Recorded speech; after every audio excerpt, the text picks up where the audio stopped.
वहीं ऑपरेशन गंगा के तहत बहुत से छात्रों को सरकार स्वदेश ला चुकी है, तो वहीं सैकड़ों लोग अभी भी यूक्रेन में फंसे हुए हैं, जो कि केंद्र सरकार से अपनी वतन वापसी की गुहार भी लगा रहे हैं। उनका कहना है कि वो यूक्रेन में बहुत ही परेशानी में है और भारत आना चाहते हैं। वहीं अब यूक्रेन संकट में अपने लोगों को वापस लाने के लिए मोदी सरकार भी एक्शन में आ गई है। अब वायुसेना भी इस ऑपरेशन में हिस्सा ले रही है। क्या कुछ मंजर उन्होंने देखा यूक्रेन में? आप यूक्रेन में थे? क्या नाम हुआ आपका? वैशाली।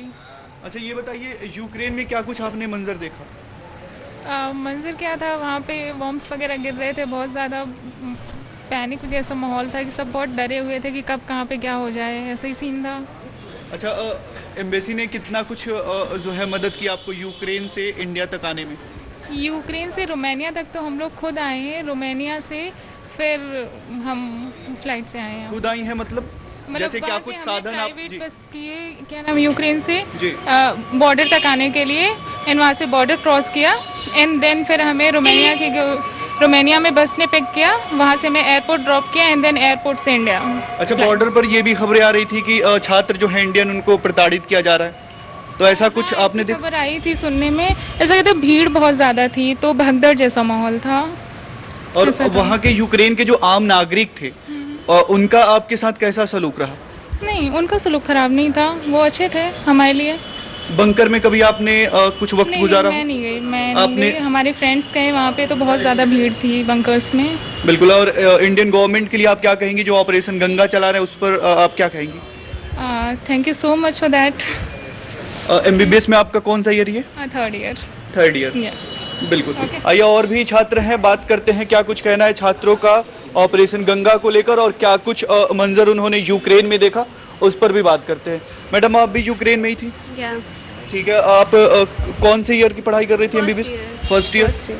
बिल्कुल। आप ये बताइए कि इंडियन गवर्नमेंट ने जो है यूक्रेन से यहाँ तक आ पाई, तो गवर्नमेंट के लिए क्या कहेंगे और क्या कुछ आपने वहाँ पे मंजर देखा, बम्बार्डिंग देखी होगी या फिर आपके दोस्तों ने ऐसी खबरें बताई होंगी? जहाँ पर मैं हूँ टर्नोपिल में, वहाँ पे ऐसा कुछ नहीं है, सब नॉर्मल है। बाकी जो मेन सिटीज़ हैं जैसे कीव है, वहाँ पे हाँ बम्बार्डिंग हुई थी, और बाकी मेरे फ्रेंड हैं, कुछ अभी वहीं पर हैं और कुछ बॉर्डर पर हैं। हमें इतना प्रॉब्लम नहीं हुआ था, हम मतलब एक दिन पहले गए थे और सेकेंड डे सुबह हम मतलब बॉर्डर क्रॉस कर लिया था हमने, फिर रोमानिया में इंटर किया था हमने, एंड वहाँ पे सब बहुत अच्छा था, हमें शेल्टर में रखा गया, खाना पीना हर चीज़ बहुत अच्छा था, एंड देन फिर यहाँ पर आ गए हम। अच्छा, फर्स्ट ईयर के स्टूडेंट हैं, क्योंकि आप जहाँ पढ़ाई कर रही हैं वहाँ युद्ध चल रहा है, तो ये बताइए कि आगे जो आपकी पढ़ाई है, इंडियन गवर्नमेंट से कुछ दरख्वास्त की आगे पढ़ाई, क्योंकि आपका भविष्य भी है, क्या कुछ इंडियन गवर्नमेंट से कुछ दरख्वास्त होगी आपकी? नहीं, उन्होंने मतलब जहाँ पर मैं पढ़ रही हूँ यहाँ पे आपकी पढ़ाई कंटिन्यू करें या फिर यूक्रेन की जो यूनिवर्सिटी है वहाँ बात करें कि आपकी ऑनलाइन एजुकेशन जो है वो दी जाए? यूक्रेन में ऑनलाइन एजुकेशन हमें दी जाएगी 10 मार्च के बाद से, अभी वेकेशन चल रहा है हमारा। तो ये यूक्रेन की तमाम छात्र हैं और भी छात्र जो है उनसे बात करते हैं। एक बार आइए इधर बात कर। आप भी यूक्रेन में पढ़ाई कर रहे थे? जी सर। जी। आप MBBS कौन सी ईयर में? 5th ईयर में हूँ मैं। 5th ईयर में है। अच्छा, ये बताइए कि आप जहाँ पर थे वहाँ क्या कुछ मंजर था, एक बार ये बयां कीजिए। सर, जहाँ पे मैं था सर 24 को वहाँ का एयरबेस उड़ा दिया गया था। मैं इवानो में हूँ, बेसिकली इवानो के मेडिकल कॉलेज में पढ़ता हूँ, तो वहाँ का एयरबेस उड़ा दिया गया था मतलब 24 की डेट को। लेकिन उसके बाद मतलब सिचुएशन ऐसे, जब तक मैं था तो कुछ वहाँ पे बुरी नहीं थी, रेड सायरन बज रहे थे, मतलब एयर स्ट्राइक की आशंका जताई जा रही थी, और उस समय हम लोग बंकर्स में रुकते थे, मतलब 4-5 घंटे बंकर्स में रुके। फिर 2 दिन बाद हम लोग बॉर्डर निकल आए रोमानिया साइड में, वहाँ पे फिर 1-2 दिन हम लोग का स्ट्रगल चला, फिर बॉर्डर पार हो गया, फिर सब ठीक हो गया था सर हम लोग के लिए। अच्छा, जैसे गवर्नमेंट जो है आपको वहाँ से यहाँ तक लाई, ऑपरेशन गंगा चला रही है, तमाम आपके जो भी मित्र होंगे, जो भी बाकी के देशवासी बचे होंगे, उनको लाने की पूरी कोशिश कर रही है, इस पर आपका क्या कहना है? सर, गवर्नमेंट अपनी तरफ से पूरी कोशिश कर रही है। बाकी वहाँ पे सर अब आप जान ही रहे हैं, खार्किव और कीव जैसी जगहों पे, इवन की कीव से तो इवैक्यूएशन हो गया, 1000 स्टूडेंट्स का निकल आए हैं सब लोग। खार्किव में थोड़ा इशू हो रहा है, बाकी सर सब ठीक है वहाँ पे, क्योंकि अभी वॉर मतलब फुल ऑन चल रही है, इस चक्कर में सर वहाँ पे नहीं हो पा रहा है। अच्छा, बंकर में आपने कुछ वक्त बिताया? जी सर। अच्छा, ये बताइए बंकर में क्या सुविधाएं जो है आपकी थी, वॉशरूम ऐसा कुछ? सर कुछ वॉशरूम बने हुए थे, बाकी से खाने पीने का हो गया तो हम खुद से ही लेके जाते थे, हमारे लिए खुद वहाँ पे ऐसा कुछ प्रोवाइडेशन नहीं थी, क्योंकि हम लोग कितना लंबा समय आपने बंकर में जो बिताया? सर ऐसा कुछ नहीं बिताया हम लोगों ने, लाइक 4-5 घंटे, मतलब एक आध दिन ही बिताया था, 1 से 2 दिन बस। बिल्कुल 1 से 2 दिन आपने या, बिताया? क्योंकि हमारी सिटी काफी मतलब आउटर साइड पड़ता है, तो उधर तरफ वॉर थी नहीं है सर, क्योंकि वहाँ पे एक एयरबेस है, इस चक्कर में रशिया ने उसको उड़ा दिया, दैट्स इट। अच्छा, जैसे बॉर्डर एरिया में ये भी खबरें आ रही हैं कि स्टूडेंट को जो है वहाँ के जो सैनिक थे प्रताड़ित कर रहे थे, आपके साथ ऐसा कुछ? सर थोड़ा बहुत तो हुआ था, लेकिन सर अब वो भी था कि स्टूडेंट्स जो एक डिसिप्लिन जो वे होता है उसको सही से फॉलो नहीं कर रहे थे, इस चक्कर में चीज़ें हो रही थी। अच्छा, जिस जगह पर, जिस यूक्रेन के जिस शहर में आप रह रहे थे, तो वहाँ तक तो एम्बेसी कितना एक्टिव थी, ये बताइए। सर एम्बेसी सर जो अपनी तरफ से मदद कर सक रही थी वो कर रही थी, और हम लोगों ने सर मतलब बेसिकली वहाँ से निकले और फिर बॉर्डर पार किया सर, फिर वहाँ पे हम लोग जो रोमानिया पहुँचे हैं तो वहाँ पे भी सर एम्बेसी ने हमारी काफ़ी मदद की। एम्बेसी एंड जो वहाँ के लोकल पीपल थे सबका सर मतलब सब वहाँ पे जॉइंट फोर्स थी, एक तरह से कह सकते हैं, सबने मिलकर हम लोग की मदद की है इस केस में। बॉर्डर पार कैसे किया? क्या पैदल चले या फिर बस? कितने दूरी पैदल? सर हम लोगों ने पहले बस पकड़ी, और जहाँ से हम लोगों ने मतलब बस पकड़ के पहुँचे तो बॉर्डर से लगभग 10 किलोमीटर का डिफरेंस आ गया था, तो हम लोगों ने वो डिस्टेंस पैदल चला है, और फिर वहाँ पे बॉर्डर पे सर फूड प्रोवाइड किया जा रहा था हमें लोकल अथॉरिटीज़ के थ्रू, और फिर वहीं पे हम लोग बॉर्डर पार किए, लगभग मतलब 24 से 36 घंटे लग गए हमें, इतना टाइम का राउंड लग गया हमें पार करते हुए। ये बताइए, यूक्रेन में जो इंडियन एम्बेसी थी आपको कितनी एक्टिव दिखी?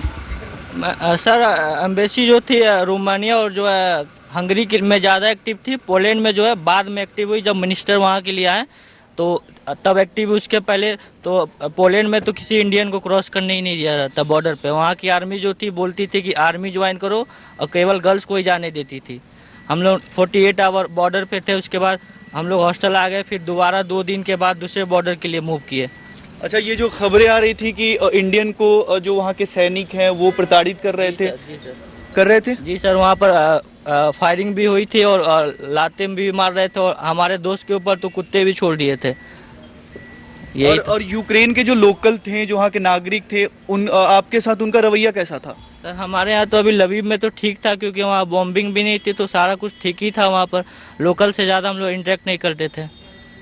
आप जिस जगह पर थे वहाँ पर आप ये बताइए कि क्या जैसे बम्बार्डिंग हो रही थी, आप किसी बंकर में छिपे हो, ऐसा कुछ आपके साथ हुआ? जी सर, हमारे साथ ऐसा कुछ नहीं था, लवीव में सब सही था, कोई बंकर में जाने की ज़रूरत नहीं थी सर, हॉस्टल में ही थे सर, और खाना वाना सब नॉर्मली मिलता था, मार्केट भी सब नॉर्मली चलता था। अच्छा, आप एमबीबीएस के कौन से ईयर के स्टूडेंट हैं? हम 3rd ईयर में हैं। 3rd ईयर में हैं जी। तो बाकी की पढ़ाई आपकी कैसे कंटिन्यू होगी? बाकी का सर वेट करते हैं कि वॉर क्लोज हो जाए, अगर नहीं होता है तो पोलैंड के लिए मूव करेंगे। पोलैंड के लिए मूव करेंगे मतलब? सर ट्रांसफ़र लेना पड़ेगा पोलैंड के लिए, क्योंकि यूक्रेन में तो यूनिवर्सिटी नहीं बचेगी, तो एजुकेशन कहाँ कंटिन्यू हो पाएगा। तो फिर इंडियन गवर्नमेंट से कुछ दरख्वास्त की आगे की जो भी आपकी पढ़ाई हो इंडिया में हो सके?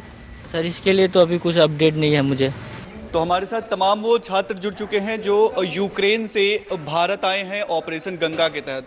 क्या कुछ यूक्रेन का मंजर था, क्या कुछ इन्होंने देखा, सरकार ने कैसे मदद की, आइए बात करते हैं। पहले एक बार अपना नाम बताइए। मेरा नाम मनीष राणा है। मनीष जी, ये बताइए आप यूक्रेन में कहाँ पर थे? जी मैं खार्किव में था। खार्किव में थे, क्या कुछ मंजर था, एक बार बताइए। देखिए खार्किव में तो बहुत ही बुरा मंजर है, हर तरफ बम्बार्डमेंट हो रही है, स्ट्रीट फायरिंग हो रही है, लोग इधर उधर भाग रहे हैं, मतलब बसेस वगैरह हो नहीं पा रही है। ट्रेन में जाने के लिए हमारी गवर्नमेंट ने हमें कहा है, इंडियन एम्बेसी ने हमें कहा है, बट ट्रेन में जाने के लिए भी मतलब काफ़ी डिस्टेंस है, तो उसको कवर करने के लिए चाहिए होती है टैक्सी या कोई भी व्हीकल चाहिए होता है अपनी, वो हो नहीं पा रहा है। अगर हो भी रहा है तो कोई जिसका रेट मतलब 2000 होगा या कुछ होगा, उसका 10-10, 15-15 हज़ार रुपये वहाँ पे लिया जा रहा है, जो कि बच्चों के पास कैश भी नहीं है क्योंकि वॉर क्राइसिस चल रही है, तो प्रॉब्लम तो बहुत हो रही है। अच्छा, ये बताइए कि जो सरकार